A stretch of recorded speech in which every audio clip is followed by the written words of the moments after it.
May unit po tayo ngayon guys, Toyota Innova. Ang problema po nito, blackout po ang kanyang cluster panel. In-on po nga natin, no? Kita nyo naman na wala tayong makikita sa udo. Wala kahit number. Wala pong lumalabas. Kaya yung gauge ng fuel, tsaka yung gauge po ng ng coolant, ayaw pong gumana. Blackout po ito lahat. Ito susubukan po natin itong i-repair. Tanggalin po natin. Ito natanggal na po natin. Yung mga tinuturo kong parts dyan, yun yung kapalitan natin. DIY po tayo ngayon. Cluster panel po ng Toyota Innova. So ito yung parts na ipapalit po natin. Yung talagang successful po ba? Wala namang masama kung sumubok po tayo.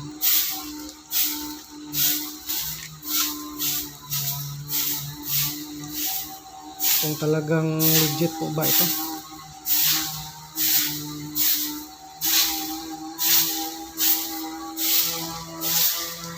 So ito ngayon yung gamit po natin. Bago po itong bili. Pang repair po ito. Ang mga cluster panel, ibang mga may mga problemang mga kaya lang natin i-repair yung mga module na maliit lang na problema.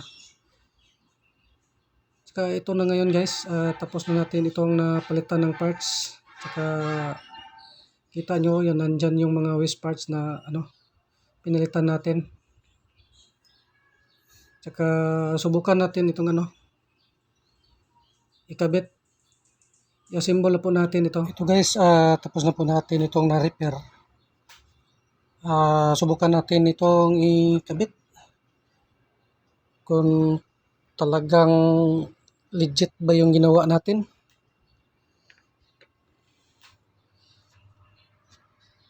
Kita naman nyo naman yung ating gamit. Ito yung mga gamit natin na binili. Kakabit natin yan. Kung talagang legit ba talaga yung ginawa natin.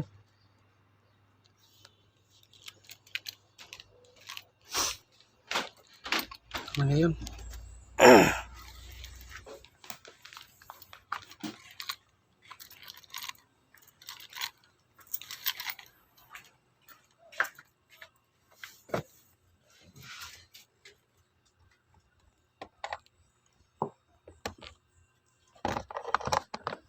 Pasensya na po kaya kasi wala po akong tagapag-video.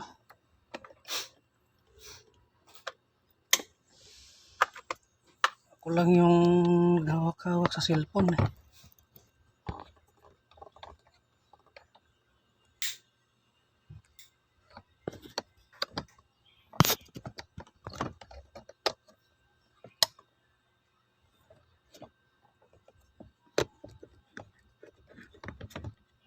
Ayun. Kabit na natin yung wire. Yung kanyang sakit. Subukan natin itong iyon.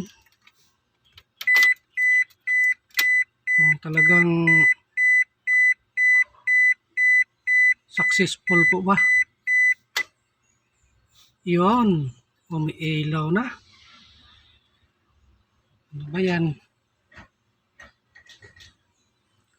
Pandarin natin.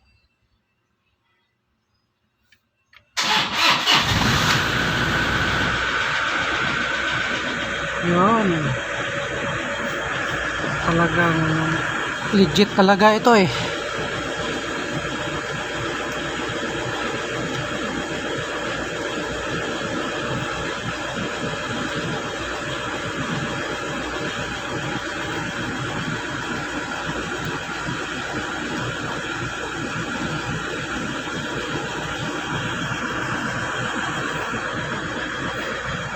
Kita nyo na umiilaw na yung udo.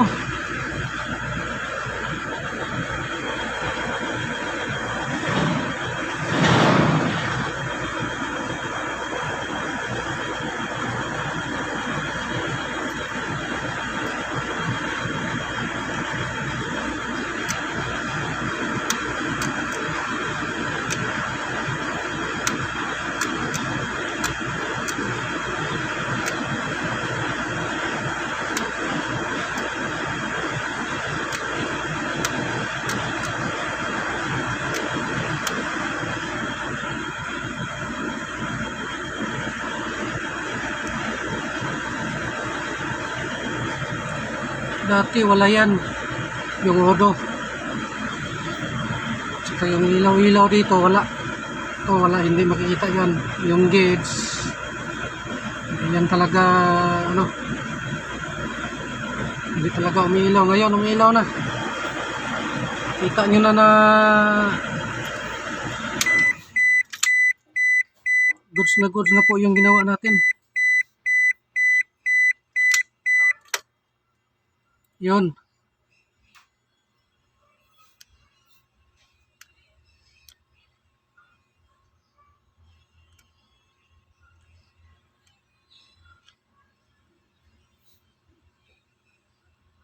So, talagang successful dyan.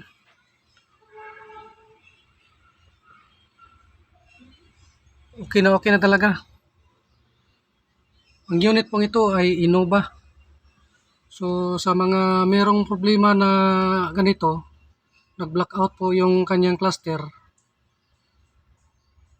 pwede natin yan i-repair. Innova, Hilux, Fortuner. Cluster blackout, kaya nating i-repair. So, dito lang po tayo. Marami pong salamat. Ito guys, umiilaw po kanina yung nakita nyo sa video, umiilaw po yung indicator po ng fuel filter. Ngayon, nireset natin, subukan natin i-on at saka i-paandar. Yan, meron siya, umiilaw. Paandar yan, hindi pa napandar, yun, nawala na. Ito, nireset natin kasi kanina sa video, meron po umiilaw po siya. Ito, pandarin natin Yan. Malinaw naman sa ating mga mata na nawala na po yung indicator ng fuel filter. Sinaman lang natin, i-reset natin. Para hindi na umilaw yung indicator ng fuel filter. Ito na yung unit ni... Akala ko sir pala, pero ayun pa lang kami nagkakilala. Ito yung kanyang unit na Toyota Innova. Ay. So, nakakilala kami ngayon na... Kasin kami. Kasin pala kami. Sa Enriquez. So, mga blood po ito ng mga Enriquez. So, natuwa po siya sa kanyang Innova na okay na. Original. Bumalik. Bumalik na po yung cluster. Umilaw na. So, wala na problema. So, thank you. Maraming salamat.